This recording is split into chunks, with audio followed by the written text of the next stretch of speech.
بسم اللہ الرحمن الرحیم۔ ام المومنین سیدہ عائشہ صدیقہ رضی اللہ تعالیٰ عنہا کی حالت اللہ کے خوف سے۔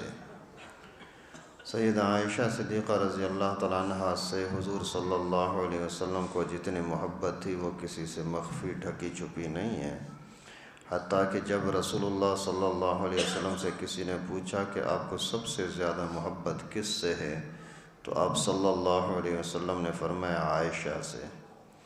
اس کے ساتھ ہی مسائل سے اتنی زیادہ واقف تھیں کہ بڑے بڑے صحابہ مسائل کی تحقیق کے لیے حضرت عائشہ ہی کی خدمت میں حاضر ہوتے تھے۔ حضرت جبرائیل علیہ السلام ان کو سلام کرتے تھے۔ جنت میں بھی حضرت عائشہ کو حضور صلی اللہ علیہ وسلم کی اہلیہ ہونے کی بشارت دی گئی ہے۔ منافقوں نے آپ رضی اللہ تعالی عنہا پر تہمت لگائی تو قرآن شریف میں اللہ رب العالمین نے برأت کی آیت نازل فرمائی۔ خود حضرت عائشہ صدیقہ فرماتی ہیں کہ 10 خصوصیتیں مجھ میں ایسی ہیں کہ کوئی دوسری اہلیہ گھر والی ان میں میرے ساتھ شریک نہیں۔ ابن سعد رضی اللہ تعالیٰ عنہ نے ان کو مفصل نقل کیا ہے۔ صدقے کی کیفیت پہلے قصوں سے معلوم ہو چکی، لیکن ان سب باتوں کے باوجود اللہ کے خوف کا یہ حال تھا کہ فرمایا کرتے ہیں کہ کاش میں کوئی درخت ہی ہوتی کہ تسبیح کرتی رہتی اور آخرت کے اندر مجھ سے کوئی مطالبہ نہ ہوتا۔ کبھی کہہ دیتی کاش میں کوئی پتھر ہوتی، کاش میں کوئی مٹی کا ڈلہ ہوتی، کاش میں پیدا ہی نہ ہوئی ہوتی، کاش میں درخت کا پتا ہوتی، کاش میں کوئی گھاس ہوتی۔ اللہ کے خوف کا یہ منظر دوسرے باب کے 5ویں 6 قصے کے اندر بھی گزر چکا ہے۔ ان حضرات کی یہ حالت یہ عام طور پر حالت تھی کہ اللہ تعالیٰ سے ڈرنا واقعی انہی کا حصہ تھا۔ ابھی اس حدیث مبارکہ سے واضح طور پر ثابت ہوا کہ اللہ رب العالمین کا خوف ہونا چاہیے، بہت زیادہ ہونا چاہیے، اللہ کا خوف ہونا چاہیے۔ ورنہ کتنی بڑی بات ہے کہ رسول اللہ صلی اللہ علیہ وسلم خود اعلان فرماتے ہیں کہ مجھے سب سے زیادہ محبت اسی عائشہ کے ساتھ ہے، بیوی ہونے کے اعتبار سے نہیں، نوجوان ہونے کے اعتبار سے نہیں، حسین جمیل ہونے کے اعتبار سے نہیں، دین کی خدمت کے اعتبار سے کہ بڑے بڑے صحابہ ان سے مسائل سیکھتے ہیں۔ یعنی دین کے اندر اتنی آگے ہے تو اس کو کیا فکر ہے؟ اس کو تو یقین ہونا چاہیے کہ الحمدللہ جب پیغمبر کریم کی میرے ساتھ اتنی محبت ہے، میں صحابہ کی استانی ہوں، تو میرے لیے تو یقیناً اللہ کی طرف سے رحم کرم ہوگا، لیکن اس کے باوجود خوف۔ پیغمبر کریم صلی اللہ علیہ وسلم نے فرمایا کہ مجھے جبرائیل نے بتا دیا ہے کہ عائشہ جنت میں بھی تیرے ساتھ رہے گی، پھر بھی خوف، اور خوف بھی اتنا خوف کہ کہتی کہ میں اگر کوئی پتا ہوتی، مٹی ہوتی، کوئی درخت ہوتی، کوئی گھاس ہوتی، اللہ۔ اور آج ہمارے اندر اللہ معاف فرمائے، اللہ تعالیٰ حفاظت فرمائے، تکبر کتنا ہے۔ اگر تھوڑا سا 2 منٹ کا ذکر و اذکار کرنے کی توفیق مل جاتی ہے تو اپنے آپ کو جنت کا ٹھیکیدار سمجھ لیتے ہیں۔ آپ جاہل پیروں کے ساتھ کبھی ملاقات کر کے دیکھیں، جو یہ بزرگ بنے پھرتے ہیں جاہل قسم کے، خصوصاً بدعتی بریلوی، لوگ ان کو چومتے ہیں، ہاتھ چومتے ہیں، پاؤں چومتے ہیں، سجدہ کرتے ہیں۔ اور کیوں کرتے ہو؟ بولتے ہیں کہ حضرت اگر راضی ہو گیا نا، حضرت نے اگر ہماری پیٹھ پر ہاتھ رکھ دیا نا، ہم تو پکے ٹھکے جنتی ہیں۔ انا للہ۔ اتنی جہالت آج کے زمانے میں بھی۔ آج دین کا حاصل کرنا بہت ہی آسان ہے۔ کتنا بھی مشکل سے مشکل مسئلہ ہو، آپ کے ہاتھ میں جو موبائل ہے اسی میں دیکھو مل جائے گا۔ پوری دنیا کا بڑے سے بڑا کوئی عالم ہے، بزرگ ہے، اسی کو سننا چاہو 1 منٹ کے اندر آپ کی جیب کے اندر وہ پڑا ہوا ہے۔ اور اس بزرگ کی باتیں بڑی آسانی کے ساتھ آپ سن سکتے ہیں، سیکھ سکتے ہیں۔ میں نے تقریباً 15 سال پہلے حضرت مکی صاحب کا کوئی بیان سنا تھا، تو کبھی کبھار میرے ذہن میں یہ بات آ جاتی تھی، یار میں نے یہ حضرت کا سنا تھا۔ ابھی کچھ دن پہلے مجھے ذہن میں آیا کہ وہ دیکھوں واقعی حضرت نے اسی طرح سے فرمایا ہے جیسے میرے دماغ میں ہے یا کچھ فرق ہے۔ تو جیسے یوٹیوب پر سرچ کیا، 1-2 منٹ کے اندر وہ بیان مل گیا۔ تو آج کے زمانے میں دینی معلومات حاصل کرنا بھی بہت زیادہ آسان۔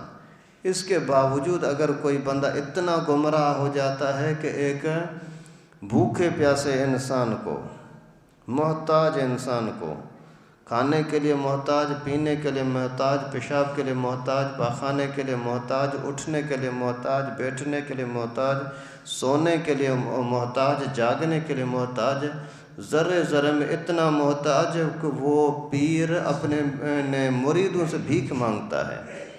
خود پیر مریدوں کو بولتا ہے کچھ جیب خرچی تو دے دو۔ ابھی یہ مرید بے وقوف اسی کو مشکل کشا سمجھ کر کے ہاتھ جوڑتا ہے، سائیں میرے لیے بھلائی کرنا۔ ابھی اس سے بڑا کوئی بے وقوف ہوگا؟ بس اللہ ہدایت دے۔ اسی وجہ سے پیغمبر کریم صلی اللہ علیہ وسلم نے فرمایا نا کہ جہنم کے اندر، جہنم کی طرف جانے والے لوگ زیادہ ہیں، جنت کی طرف جانے والے لوگ بہت کم ہیں۔ یہ نیک لوگوں کو شاباش ہو کہ بیچارے ان لوگوں کو جہنم سے نکالنے کی فکر میں لگے ہوئے ہیں، ورنہ لوگ زبردستی جہنم میں جا رہے ہیں، زبردستی۔ اللہ تعالیٰ حفاظت فرمائے۔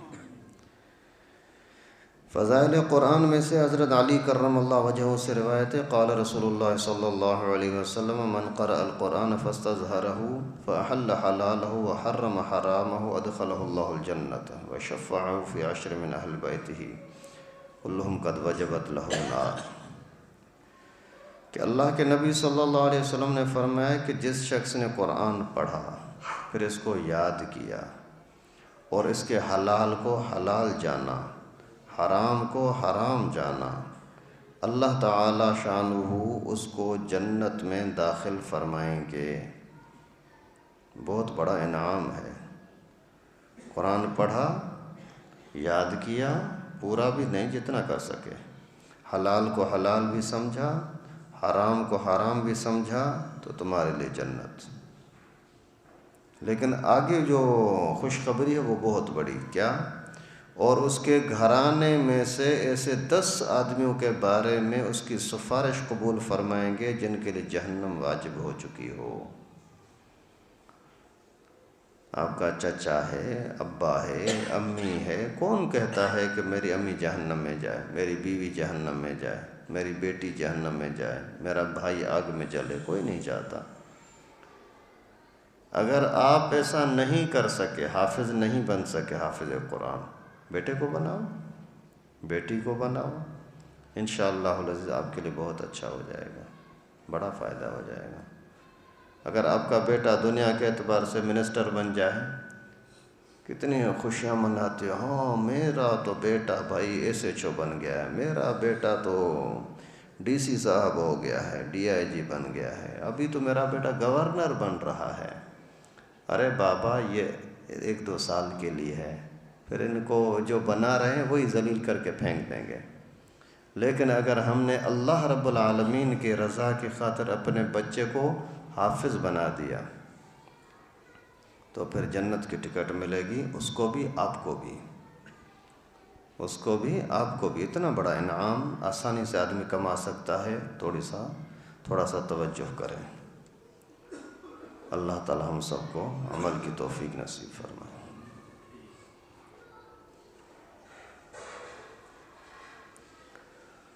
حضرت فضائل نماز میں سے ہے، حضرت معاذ بن جبل رضی اللہ تعالیٰ عنہ سے روایت ہے کہ مجھے رسول اللہ صلی اللہ علیہ وسلم نے 10 باتوں کی وصیت فرمائی۔ حضرت معاذ کو اللہ کے نبی نے 10 باتوں کا حکم فرمایا۔ ایک یہ کہ اللہ تعالیٰ کے ساتھ کسی کو شریک نہ کرنا، اگرچہ تجھے قتل کر دیا جائے یا جلا دیا جائے۔ آپ کو کوئی بولتا ہے مجھے سجدہ کرو، نہ کرنا، تو چلو یار چلتے ہیں قبر پر جا کر کے، فلاں مزار ہے نا، وہ بڑا پہنچا ہوا بزرگ ہے، جا کر قبر کو تھوڑا طواف کریں گے، سجدہ کریں گے نا تو تیری محبوبہ تجھے مل جائے گی۔ نوجوان لڑکے اس چیزوں میں زیادہ بیوقوف ہوتے ہیں، پھسلتے ہیں۔ یہ تو لالچ ہوئی۔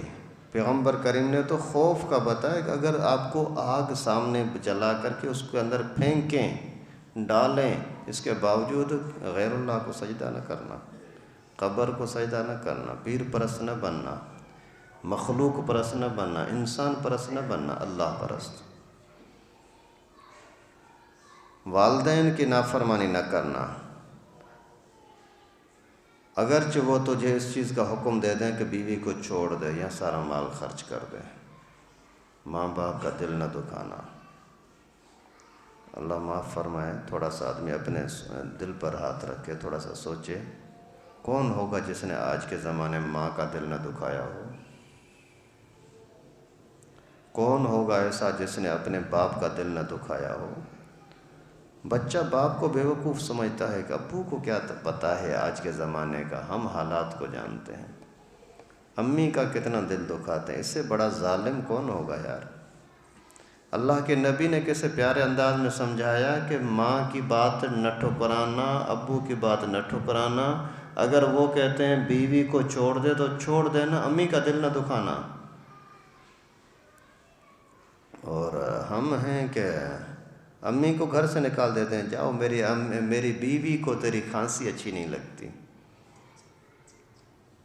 میرے بچے میرے بوڑھے ابا کے کھانسنے پر ڈرتے ہیں، نیند خراب ہوتے، ابو تو چاہ کسی اور بیٹے کے پاس جا کر کے ٹھہر۔ ایسا ہو رہا ہے، ایسا ہو رہا ہے، اللہ معاف فرمائے۔ نوجوان ہٹا کٹا بیٹا ہے، اسی کو باپ اچھی طرح سے کھلاتا پلاتا ہے، لیکن اپنا باپ بوڑھا ہے، چل پھر نہیں سکتا، اس کی خدمت نہیں کرتا۔ شرم آنی چاہیے نا۔ اپنا بیٹا نوجوان ہے، کوئی معذوری نہیں ہے، ہٹا کٹا بالکل تکڑا، اچھا خاصا کما سکتا ہے، اسی کے لیے اپنے کپڑوں کے ساتھ کپڑے لے گا، اسی کے لیے کھانے کا انتظام، فیس سے پتہ نہیں کیا کیا بھرتا رہے گا۔ ابو بوڑھا ہے، ضعیف ہے، اس کو چائے کے پیسے نہیں دیتا، اس کے لیے کبھی ٹوپی رومال کا انتظام نہیں کرتا، خوشبو کا انتظام نہیں کرتا۔ ارے کس منہ سے ایسے لوگ جنت کے حقدار بن سکتے ہیں؟ اور دوسری بات یہ پیغمبر کریم نے فرمائی کہ اگرچہ تمہیں والدین پورا مال، سارا مال خرچ کرنے کا حکم دے دیں تو بھی ان کی بات نہ ٹھکرانا۔ تیسری بات، فرض نماز جان کر کے نہ چھوڑنا، فرض نماز جان بوجھ کر کے نہ چھوڑنا۔ جو شخص فرض نماز چھوڑ دیتا ہے اللہ کا ذمہ اس سے بری ہو جاتا ہے۔ ابھی ایک ایک بات دیکھو، کتنی پیاری باتیں ہیں، اللہ کے نبی نے کیسے پیارے انداز سے سمجھایا۔ اور فجر کی نماز میں دیکھو اچھے خاصے لوگ پرواہ ہی نہیں، رات کو 2 بجے سوئیں گے تو فجر میں کہاں آئیں گے؟ اور کیوں نہیں سوتے 2 بجے تک؟ یار چائے پی رہے تھے، ہوٹل پہ بیٹھے ہوئے تھے، موبائل چلا رہے تھے۔ اور اگر غلطی پر شرم آئے نا، دکھ ہو نا، ندامت ہو نا، یہ بھی اچھی بات ہے، لیکن آج کل ایسی جہالت آ گئی ہے کہ ڈھٹا ہی کے ساتھ شرم بھی نہیں آتی۔ یار تو نے آج فجر کی نماز نہیں پڑھی تھی، یہ نہیں بولیں کہ اللہ معاف فرما غلطی ہو گئی، نہیں، ہاں میں رات کو دیر سے سویا تھا، نیند نہیں آ رہی تھی، اس وجہ نہیں آ سکا۔ تو یہ کیا ہے؟ چوتھے نمبر پر اللہ کے نبی نے فرمایا شراب نہ پینا، کیونکہ ہر برائی اور فحش چیزوں کی جڑ ہے۔ نشہ کیا سمجھو ہر چیز گئی، نشے میں کوئی بندہ آ گیا تو ہر چیز گئی۔ جیسے ہاروت اور ماروت کا واقعہ آتا ہے، بڑے نیک صالح، لیکن وہ کسی لڑکی پر عاشق ہو گئے۔ لڑکی نے بولا کہ فلاں فلاں بندوں کو قتل کرو پھر میرے قریب آ سکتے ہو، ایسے نہیں آ سکتے۔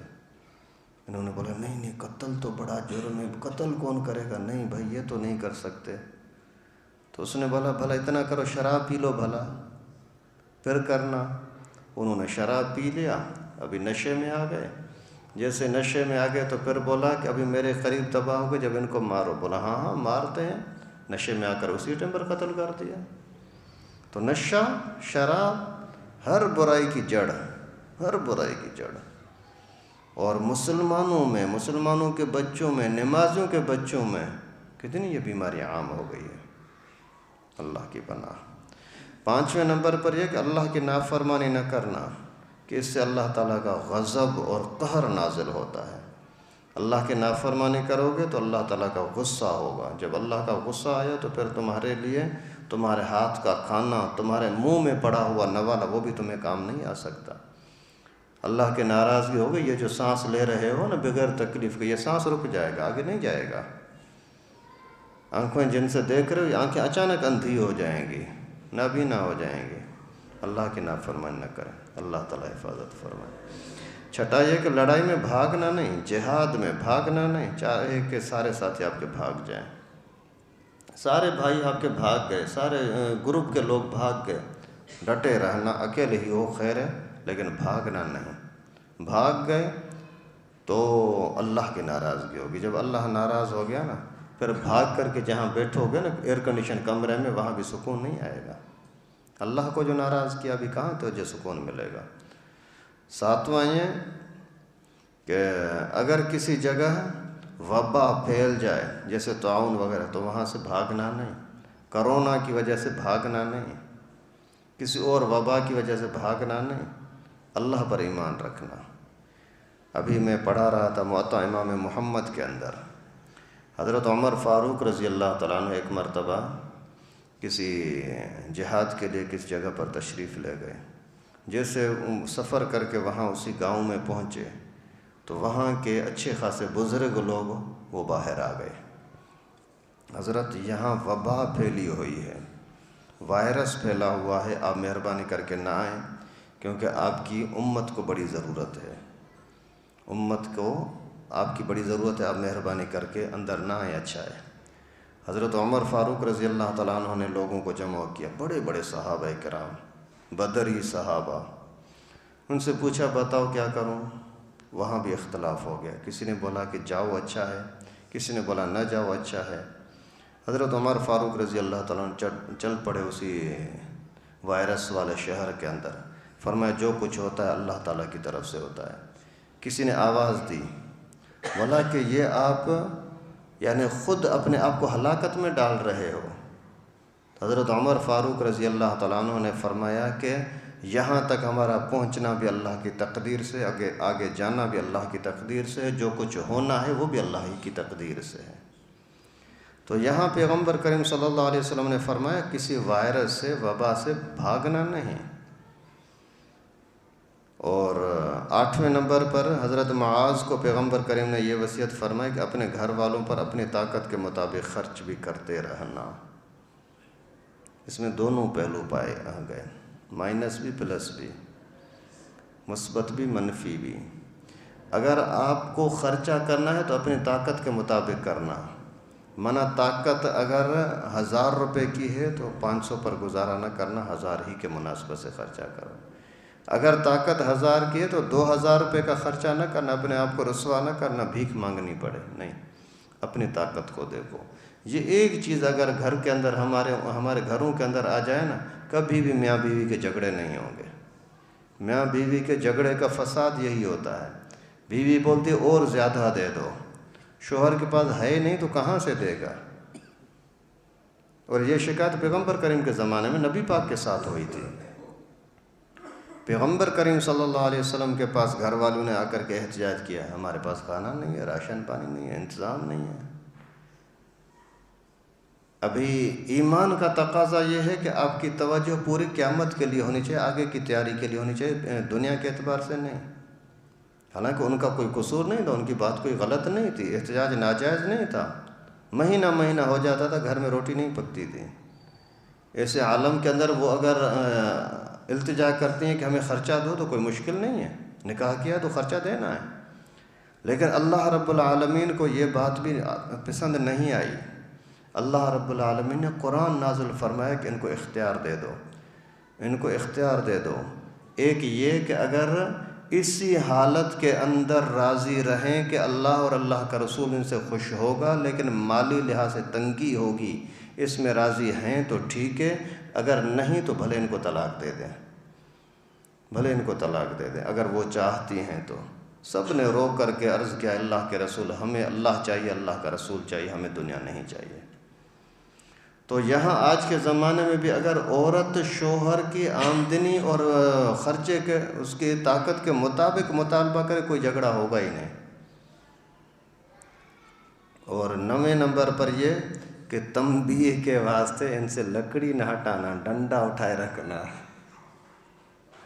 عورتیں ٹیڑھی ہوتی ہیں، ان کو سیدھا کرو گے تو ٹوٹے گی، ان کو چھوڑ دو گے اور زیادہ ٹیڑھی ہو جائے گی۔ اس وجہ سے ان کو حد میں رکھنے کے لیے ڈنڈا چاہیے۔ اللہ کے نبی کا فرمان ہے لا ترفع عنہم عصاک ادبا، یعنی ادب کی خاطر، تادیب کی خاطر ان کے اوپر ان کو سیدھا چلانے کے لیے ڈنڈا چلنا چاہیے۔ کسی مولوی صاحب سے یہ جو آج کل یہ کیا بولتے ہیں سیکولر قسم کے ابھی آ گئے ہیں نا لوگ، ان سے کسی نے بولا یار اللہ تعالیٰ نے قرآن پاک میں فرمایا ہے کہ وَإِنْ خِفْتُمْ نُشُوزَهُنَّ، اگر آپ کو خطرہ ہو کہ مستیاں کرتی ہیں تو اللہ نے فرمایا کہ وَضْرِبُوهُنَّ، ان کی پٹائی کرو۔ پیغمبر کریم صلی اللہ علیہ وسلم نے فرمایا لا ترفع عنہم عصاک ادبا، ان کے اوپر سے ڈنڈا ہٹانا نہیں، ڈنڈے کا خوف ان کے اوپر ہوتا رہے۔ تو اس مولوی صاحب نے بولا کہ یار مارنے کا مطلب یہ تھوڑی ہے ڈنڈا اٹھاؤ، مطلب یہ کپڑا ہے نا، کپڑے کے کنارے سے یوں مارو۔ ابھی یہ مذاق ہے یا مارنا ہے؟ یہ تو اور سر پہ چڑھے گی۔ تو خیر اس کا مطلب یہ نہیں کہ آج سارے جا کر کے شروع ہو جاؤ۔ وہ ایک واقعہ کسی نے بتایا تھا کہ ایک شخص تھا، اسی کو مولوی صاحب کو بیان میں سنا، مولوی صاحب کا بیان تھا کہ بھائی عورتوں کے اوپر ڈنڈا چلاؤ، یعنی ڈنڈے سے ڈراتے رہو تو پھر وہ سیدھی چلیں گی، نہیں ڈریں گی تو آپ کے سر پر چڑھیں گی۔ تو اسی طرح اس نے کوئی واقعہ بتا دیا کہ ابھی اس بیوی کو ڈرانے کے لیے کبھی اس کے سامنے بلی کو مار دو، کتے کو مار دو، تو وہ پھر ڈر جائے کہ اڑی میرا شوہر تو بڑا جذباتی آدمی، مجھے مارے گا۔ تو ابھی اس نے نئی نئی بات سنی، شادی 10-15 سال پرانی ہوئی تھی، جیسے ہی گھر میں گیا تو بیوی نے کوئی شرارت کی، جلدی سے بولتا ہے مجھے دو گن اٹھا کے دے دو، بندوق، میں ابھی اس بلی کو ماروں گا، یہ مجھے تنگ کرتی ہے۔ تو بیوی نے بولا کہ وہ وقت گزر گیا، ابھی ٹھنڈا ہو جا۔ جو تجھے رعب دکھانا تھا شروع میں دکھا تھا، ابھی کیا رعب دکھا رہا ہے؟ تو 9ویں نمبر پر اللہ کے نبی نے فرمایا کہ لا ترفع عنہم عصاک ادبا، ادب کی خاطر ان کے اوپر ڈنڈے کا خوف دلاتے رہنا۔ اور 10ویں بات اللہ کے نبی نے حضرت معاذ رضی اللہ تعالیٰ عنہ کو یہ فرمائی کہ اللہ تعالیٰ سے ان کو ڈراتے رہنا، وَأَخْفِهِمْ فِي اللَّهِ، عورتوں کو اللہ کا خوف دلاتے رہنا۔ وہ اگر روٹی نہیں پکاتی، آپ کی بات نہیں مانتی، ان کو یہ بولو کیوں اپنے اوپر ظلم کر رہی ہے؟ اگر اللہ ناراض ہو جائے تجھے اسی ناراضگی کی وجہ جہنم میں ڈال دے تو آگ کا عذاب برداشت کر سکتی ہے؟ نماز چھوڑ دیتی ہے، اگر اللہ تعالیٰ اس کی وجہ سے تجھ سے کوئی نعمت چھین لے تو اس طریقے سے اللہ کا خوف بھی ان کو دلاتے رہیں۔ اللہ رب العالمین سے دعا ہے کہ جو کچھ ہم نے پڑھا سنا اپنی بارگاہ میں قبول فرمائے اور ہم سب کو عمل کرنے کی توفیق نصیب فرمائے۔